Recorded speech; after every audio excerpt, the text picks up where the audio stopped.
त्या टीचरने आम्हाला सांगितलं की डॉक्टर श्रीकांत जिस्कर यांच्याकडे 25 डिग्र्या होत्या व त्यांच्याकडे 28 गोल्ड मेडल होते. त्यांनी 42 विद्यापीठातून शिक्षण घेतले. ते वक्तशीरपणाने वागायचे व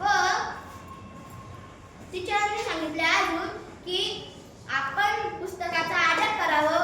आदर न केल्याने पुस्तकाचा अपमान होतो व आपल्याला यश भेटत नाही.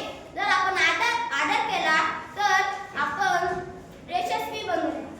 अजून टीचरांनी सांगितलं की दुसऱ्या टीचरांनी आमचं विश्व प्रार्थना घेतली व इंग्लिश प्रार्थना घेतली आणि मराठी प्रार्थना घेतली.